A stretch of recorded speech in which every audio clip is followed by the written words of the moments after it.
Hello everyone, welcome back to my channel. This is Prithvi. ఈ మధ్య US లో ఒక సుప్రీం కోర్ట్ జడ్జ్మెంట్ వచ్చింది. నార్మల్ గా లీగల్ మ్యాటర్ అనిపిస్తుంది. ఈ డెసిషన్ లక్షలాది ఫ్యామిలీస్ కి ఫ్యూచర్ డిసైడ్ చేయగలదు. జూన్ 27, 2025 యుఎస్ సుప్రీం కోర్ట్ ఒక కాంట్రవర్షియల్ రూలింగ్ ఇచ్చింది ఆన్ బర్త్ రైట్ సిటిజన్షిప్. అంటే యుఎస్ లో జన్మించిన ప్రతి చైల్డ్ ఆటోమేటిక్ గా సిటిజన్ కావాలా లేదా ఆ రైట్ కట్ చేయొచ్చా? Let's break it down. US లో 14th అమెండ్మెంట్ ప్రకారం ఎవరైనా యుఎస్ లో జన్మించారు అంటే they automatically become citizens no matter their parents' status, like illegal student, tourist, asylum seeker. ఇది చాలా ఇయర్స్ గా ఉండే లా, కానీ రీసెంట్ గా ట్రంప్ గవర్నమెంట్ ఈ రైట్ ని లిమిట్ చేయాలని ట్రై చేసింది. Jan 20, 2025 Trump executive order 14160 issue చేశాడు. It said if parents are not lawful permanent residents or citizens, their baby born in US will not get automatic citizenship. Immediate గా public లో shock, courts లో fight start అయింది. కొన్ని states లో judges order ని stop చేశారు using something called nationwide injection.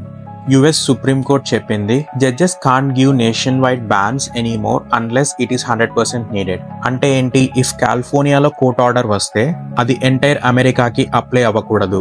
So now Trump order may be valid in Texas but not in California. ఈ patch work స్టైల్లో లా క్రియేట్ అవుతుంది.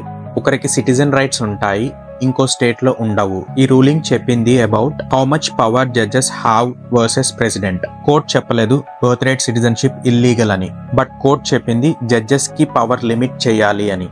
ఈ రూలింగ్ వల్ల ట్రంప్ ఆర్డర్ పార్ట్లీ అప్లై అవుతుంది, but full కంట్రీలో apply అవ్వదు until each state fights and decides. ఈ confusion తో లక్షలాది ఫ్యామిలీస్ కి ఫ్యూచర్ అన్సర్టనిటీలో ఉంది. ఇమిగ్రేషన్ యాక్టివిస్ట్ చెప్పారు ఇది సిటిజన్షిప్ మీద కూడా జిప్ కోడ్ బేస్డ్ రైట్ చేస్తుంది. సుప్రీం కోర్ట్ జడ్జి చెప్పింది ఈ డెసిషన్ వల్ల ఒక చైల్డ్ కి రైట్ ఉండి ఇంకో స్టేట్ లో ఉండదు అంటే దట్స్ డేంజరస్. కొలరాడో, న్యూయార్క్ లాంటి స్టేట్స్ చెప్పాయి ఆ స్టేట్ లో ట్రంప్ ఆర్డర్ అప్లై అవ్వదు, బర్త్ రైట్ ప్రొటెక్ట్ చేస్తాం.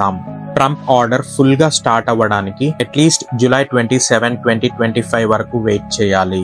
Till then more lawsuits, more legal drama, class action cases, state level fights, supreme court revisit chances ఉన్నాయి. సో సిటిజన్షిప్ ని ఒక్కసారి తెచ్చుకోవాలి అంటే లీగల్ క్లారిటీ లేకపోతే యుఎస్ లో పుట్టినా కూడా డెసిషన్ పెండింగ్ లాగా ఉంటుంది. ఈ సుప్రీం కోర్ట్ డెసిషన్ డైరెక్ట్ గా బేబీ రైట్స్ ని క్యాన్సిల్ చేయలేదు, కానీ ఇండైరెక్ట్ గా యుఎస్ లో జన్మించిన ప్రతి బేబీకి ఒక క్వశ్చన్ క్రియేట్ అవుతుంది. I American or does my zip code decide that? ఈ డిస్కషన్ ఓన్లీ స్టార్ట్ అయింది. క్లారిటీ లేకపోతే కన్ఫ్యూజన్ ఎక్కువ అవుతుంది. మీ ఒపీనియన్ ఏంటి? యుఎస్ లో జన్మించిన పిల్లలకి సిటిజన్ రైట్స్ ఆటోమేటిక్ గా ఇవ్వాలి అని అనుకుంటున్నారా, లేదా కంట్రీకి ఆ రైట్ ని కంట్రోల్ చేయడం తప్పు కాదు అని అనుకుంటున్నారా? కామెంట్ బాక్స్ లో తప్పకుండా చెప్పండి.